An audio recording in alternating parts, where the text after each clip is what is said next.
انا عند الحلاق بحلق دقني، بس اللي هو مش عارفه ان دقني مش حقيقيه. ايوه انتوا سمعتوا صح، دقن مش حقيقيه. وفي الفيديو ده هروح ل4 حلاقين ب4 دقون مش حقيقيه وهشوف هم هيلاحظوا ولا لا. القوانين: اول قانون، لو الحلاق قفشني هيكسب نقطه وهيكسب 1000 جنيه، لو ما قفشنيش انا هكسب نقطه. تاني قانون، الاول لما اقعد على الكرسي التايمر هيبتدي 5 دقايق، لازم الحلاق يقفشني في الوقت ده. تالت قانون، لازم اقول 3 حاجات تبين ان الدقن مش حقيقيه، بس ما ينفعش اقول ان هو مش حقيقي. وهنبتدي باول ليفل. اول دقن، الدقن الحقيقيه العاديه، معظم الناس بتسيبها تطلع وخلاص فبتعمل الشكل ده، ولو حلقوها تحسوا ان وشهم بيظهر كده. تفتكر عبد الوهاب الحلاق هياخد باله ولا لا طبعا. صح؟ ايوه كده. بس اللي عبد الوهاب مش عارفه ان الحلاقين دول بقالهم سنين بيحلقوا، فالمفروض عارفين الفرق ما بين الشعرايه الحقيقيه والشعرايه اللي مش حقيقيه. ليه انا بعمل كده؟ عشان وانا صغير فكرت في الموضوع ايه اللي هيحصل لو رحت للحلاق بشعر مش حقيقي، وانا كيوتيوبر دلوقتي عندي الفرصه ان انا اعمل حاجه مجنونه كده. طب ماشي يا مجنون، هل فعلا هيفتكروا انها دقن مش حقيقيه؟ طول عمري كان نفسي يطلع لي دقن، عشان كده بعمل التحدي ده. متهيألي ده اصعب تحدي اعمله في حياتي. انا حاسسني فاهم طفل بدقن، فاهم؟ عشان كده دول عملت الدقن. الصراحه شكله طلع غريب قوي بس حقيقي قوي. ما اظنش الحلاق هيعرف ان دي دقن مش حقيقيه، فيلا بينا نروح ونشوف ايه اللي هيحصل. فرحت للحلاق وللاسف طلع قافل. ما اظنش الحلاق ده فاتح، يلا نروح حلاق تاني. واحنا ماشيين سالت واحد في الشارع لو شايف ان دقني حقيقيه ولا لا. حقيقيه ولا مش حقيقيه؟ اكيد حقيقيه. اخويا يا عم. الصراحه اداني ثقه بنفسي اني اخد النقطه دي. وصلنا عند الحلاق التاني ودخلنا.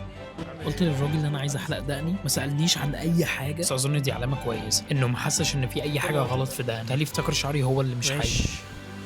سامعني؟ كله تيست، كله تمام. الكاميرا الخفيه. مش مصدق ان شكلي كده دلوقتي بجد. اول ما دخلت ما اظنش اخد باله خالص، عشان قال لي احلق شعري ولا لا، فاهم؟ ركز على شعري اكتر. ده احلق دقني، قال لي طب وشعرك؟ فقمت عشان نغسل الشعر ورجعنا تاني. كده بدأ التايمر. مش دعوه ان الحلاق متاخر، بس بدأ التايمر. إيه انت اللي هتحلق لي؟ ايه ده بجد ولا؟ عايز اقصر الدقن شويه. يعني انا بصور فيديو اللي هو يومي وبتاع، فاهم؟ عايز اقصره شويه بالمقص، فاهم؟ طروف كده. شعرك؟ لا شعري خليه في الاخر، يلا بينا. وهو بيغسل لي اصلا سالني انت عامل حنه في دقنك ولا لا، بس ما قاليش ان الدقن مش حقيقيه. وليا يا جماعه انا خايف من ال3 كلمات اللي انا هقولهم في القانون، اللي انا اقول 3 كلمات تبين ان هو دقن مش حقيقيه، بس ما اقولش انها مش حقيقيه كده، فاهمين؟ ما سافرتش كتير وبتاع، بس اللي هو قشطه بقى، بوري يومي، بوري حاجتي كده.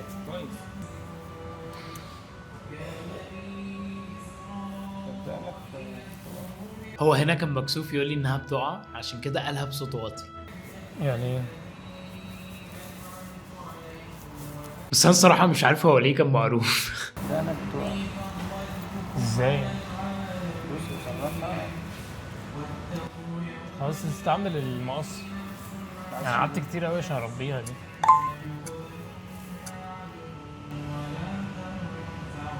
انت حاطط ايه طيب في دمك؟ هل حاجه كلمات حاجه؟ ممكن كريم بحطه بينشف كده، فاهم؟ خلاص تعالى، يعني ممكن بلاش المشط، ممكن مقص على طول. ما اعرفش ازاي الناس اللي عندها دقن بتقعد كل ده اصلا، بيستحملوا الدقن ازاي؟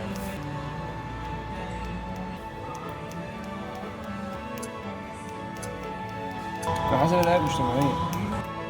ايه؟ ده ماشي كده. طبيعيه، انت راكب دقن. ايوه امسك. كسبت 1000 جنيه كنقطة للحلاق وزيرو ليا. يلا للي بعده.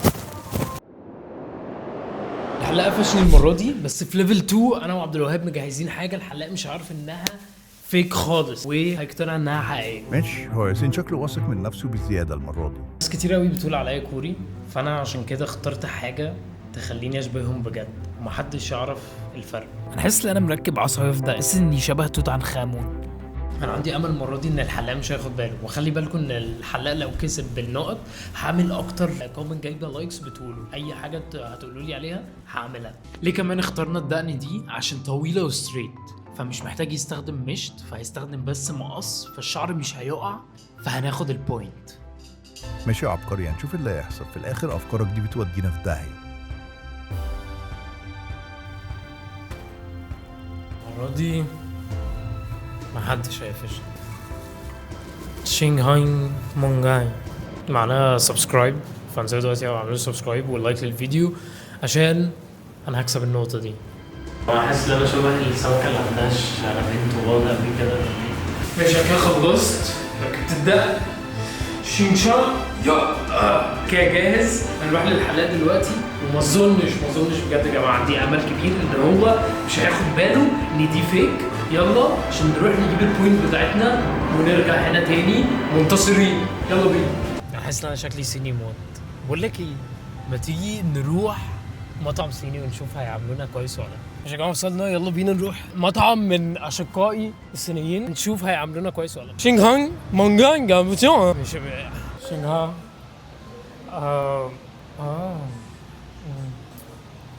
I need this. Looks good.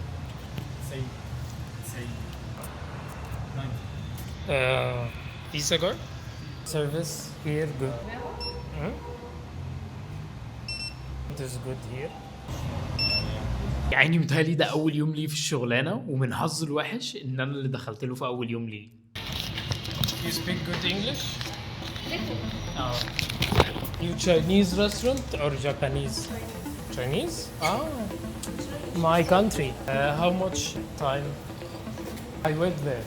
اخواتي الصينيين عاملين شغل دمار، وهنشرب حاجة موت الموت. يلا بينا. Thank you sir. Go sir. ماشي يا جدعان، حاسب بس عشان دي مجنونة. اتكلمت عربي فاهم؟ اوكي خدنا العصير بتاعنا. بصوا الصيني، هنروح دلوقتي للحلاق عشان ناخد النقطة بتاعتنا، عشان واثق ان احنا هناخدها كده. الهوا قوي وحاسس الهوا هيطير دقني اقسم بالله. بصوا بقى خطتي ان انا اقول له يقصرها بالمقص بس ما يستعملش المشط عشان بتعلم يحلق بقى براحته. يلا بينا. السلام عليكم. فادي عامل ايه؟ الاخبار كله حلو يا خير؟ خلاص نقعد كده نستناك ماشي. وصلنا عند الحلاق يا جماعه، لما يكون فاهم الباك جراوند بتاعتك.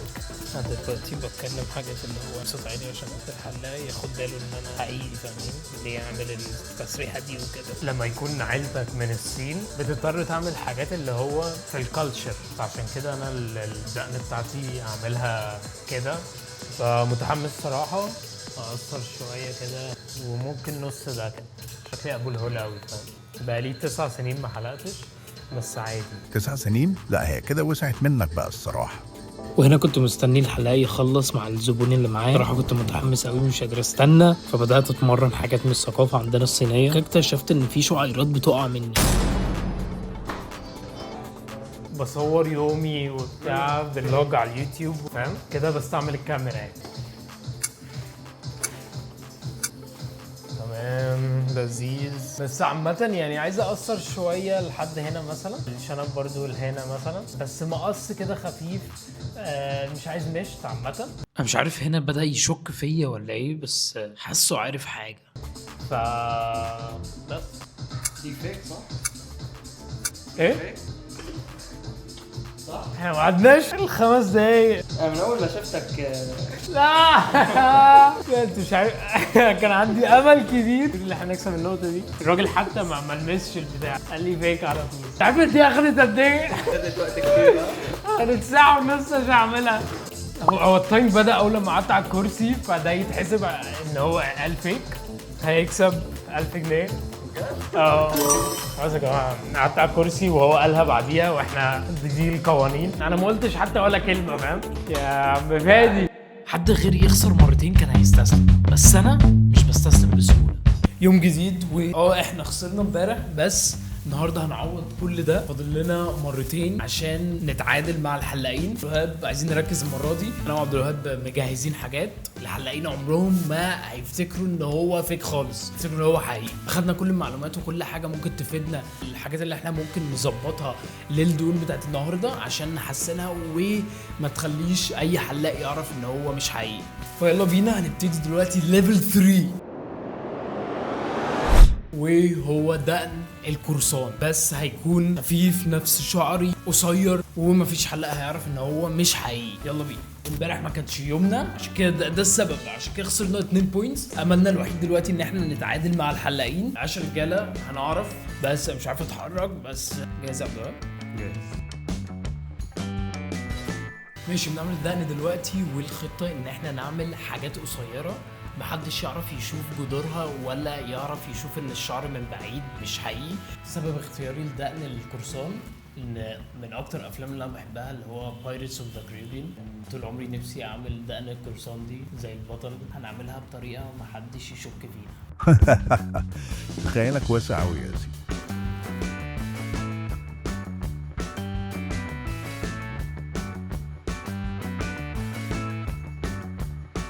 يا جماعه انا حاسس قوي ان مفيش حلاق هيعرف ان دي مش حقيقيه، عشان هي قصيره وحساسه طبيعيه قوي. دي بس الحته اللي غريبه فيها، بس اظن هيعدوها يعني. بس ايوه، هو عبد الوهاب اللي عاملها.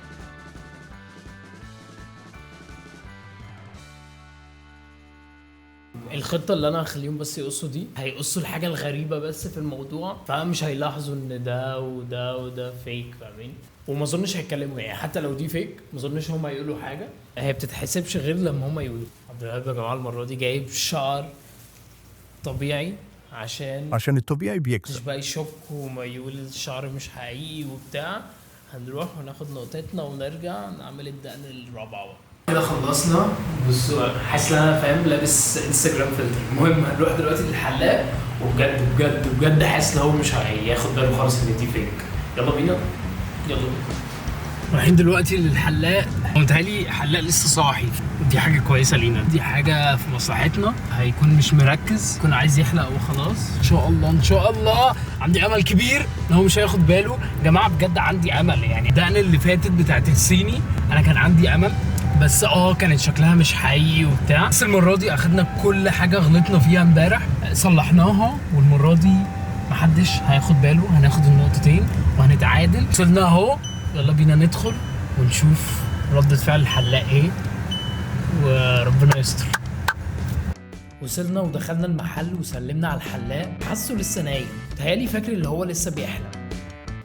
بص بقالي سنين عامة اللي هو بربي الاثنين دول، فانا عايز بالمقص بس كده، فاهم؟ وكده بس مش اكتر يعني. ولا انا عامة زي بصور يومي كده، فاهم؟ لا مش عايز مشط خالص يعني. امسكها كده وقطع وبس.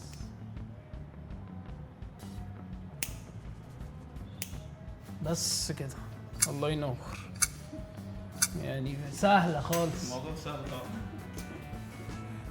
حلوين كده ولا اقصر اكتر؟ بس انت عارف هو مثلا قطع سنتين.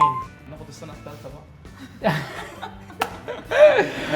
قعدت معايا فترة يعني. بص هقول لك حاجة، دلوقتي بقى الوقت اللي انا العب بالكلام، ويا رب ما يقولش كلمة واحدة بس وهي فيك. ده اللي هو ستايل القراصنة يعني. بحب فاهم اعمل ستايلات جديدة معرفش ايه كل فترة. صراحة كويس عليك يعني. بس انا مش حاسك مصري يعني. مصري بس حاسس فاهم حته سوري. ايوه صح. هنا يا جماعه حاولت اغير الموضوع عشان حسيته ركز قوي في الدقن. ماليش دعوه، القوانين ما بتقولش لا ما ينفعش اعمل كده. بيقولوا لك كده ولا دي مثلا قعدت معايا سنين عشان اطولها، فوق ال5 سنين من وانا فاهم عندي 17 16 سنه. يعني اهو هم بيدربونا في المدرسه عن بقى حاجات القراصنه، عن تاريخهم، الثقافه بتاعتهم يعني. اصلا من اليونان، فاهم؟ معظم حياتي كانت هناك وبتاع. بس اظن كده الوقت خلص. قلنا 3 حاجات، قعدنا على الكرسي ده 5 دقايق، وهنشيل دي كده ودي بس يا معلم. يا عم هادي، انت عارف لو انت كنت قلت ان دي دقن مش حقيقيه كنت هتكسب 1000 عشان انا بعمل فيديوهات وبتاع. لا بالمره. طب ماشي، انا هظبط شعري بس. ماشي يلا بينا. خير يا جماعه، بوينت ليا كده. الحلاق كسب بوينتين في اول دقنين، وبوينت ليا في ثالث دقن. قلت لكم كان عندي امل النهارده ان محدش هيقفش ان دي دقن مش حقيقيه. بس ده بجد والله. حسيت ولا حسيت اول ما دخلت. بس عامه بقيت ده بجد بقى. شعري حقيقي. عايز بس اظبط شعري فعلا. اخيرا ما فيش حد قفشنا. بوينت لينا. اللي جايه كمان هتبقى اصعب للحلاقين كده. 2-1 وان شاء الله ما اعملش كومنت اللي واخده اكتر لايكس اللي هتوديني في داهيه، عشان حاسس ان انتوا هتكتبوا لي حاجات مجنونه. ومتحمس للدقن اللي جاي. يلا بينا. عملنا رجاله، كسبنا المره اللي فاتت ودلوقتي رجعنا تاني للمختبر عشان نعمل ربع دقن. ممكن شاب زيي يعملها عامة. ما اظنش اي حلاق في مصر هياخد باله ان دي دقن مش حقيقية، صح عبد الوهاب؟ بالظبط. فواثقين في نفسنا فبنعمل الدقن دلوقتي وهنروح بعد كده للحلاق عشان نشوف هيعرف انها حقيقية ولا مش حقيقية. الدقن دي انسبايرد بمرموش، عامل نفس السكسوكة والشنب بتاعته. فحاسس كل الشباب اللي في مصر دلوقتي عندهم نفس الستايل ده بالظبط. ما اظنش ان في اي حلاق هياخد باله ان دي مش دقني. هتكون قصيرة برضه عشان ده اللي اكتشفناه بيخلي الحلاق ما ياخدش باله ان دي مش حقيقيه، عشان الطويل بيبقى باين شويه. بس فتعلمنا من غلطاتنا وما فيش غير مكسب بعد كده. هنتعادل عادي سهله، بس اهم حاجه ان انا ما اعملش اكتر كومنت هتاخد لايكس، عشان حاسس ان انتوا هتكتبوا حاجات انا مش هقدر اعملها. فاحنا مخططين ومظبطين كل حاجه. ولو اتعادلنا والفيديو ده جاب 10000 لايك هعمل جزء تاني منه، فاعملوا لايك دلوقتي حالا. وهعمله طبعا بطريقه اجمل، انتوا عارفيني لو عملت جزء تاني هيبقى اصعب لي واسهل للحلاقين. اعملوا لايك دلوقتي حالا عشان كده واثق ان انا هكسب. ربنا يستر. احسن حاجه في الفيديو ده ان هو مخليني متخيل شكلي بجد بالدقن هيكون عامل ازاي، بدل فلتر انستجرام بقى ويقول لك شوف احسن شكل دقن ليك ومعرفش ايه. لا انا بعملها في الحقيقه.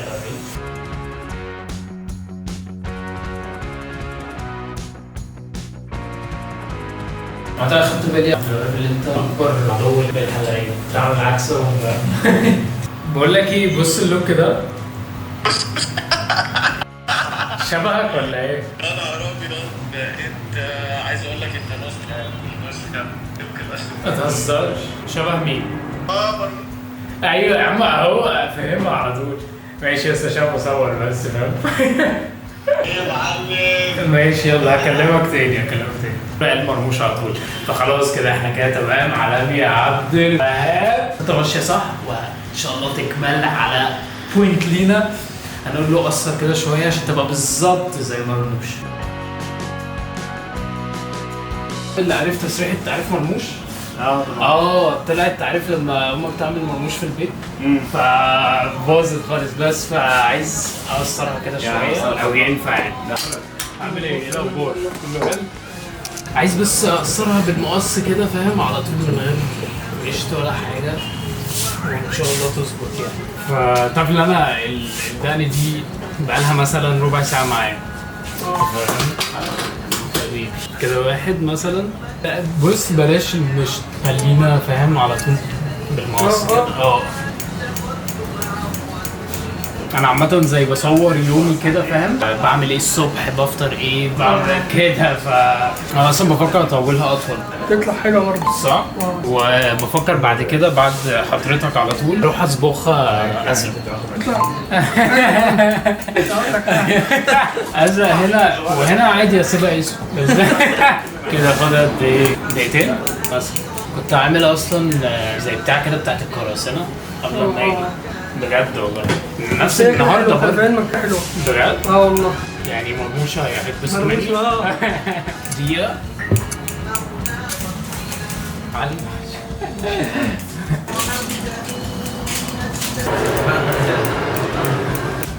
احنا كده بقالنا 10 دقايق مثلا. جاهزين بقى للمفاجأة الكبرى؟ جاهزين.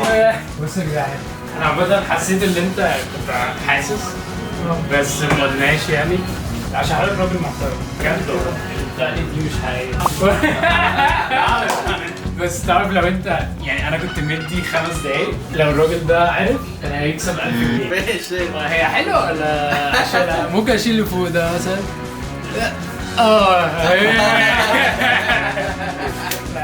احنا كسبنا بوينت كده. الحلقه 2 واحنا 2 فكده اتعادلنا. فمش هعمل اكتر كومنت هتاخد لايكس. هتقول ايه؟ نجيت انت المره دي. لو وصلت الفيديو ده ل 10000 لايكس ممكن اعمل جزء تاني هيبقى اصعب. شكرا ان انتوا اتفرجتوا على الفيديو ده. انتوا اتفرجتوا على الفيديو ده وما تنسوش تعملوا لايك وسبسكرايب واشوفكم في الفيديو اللي جاي.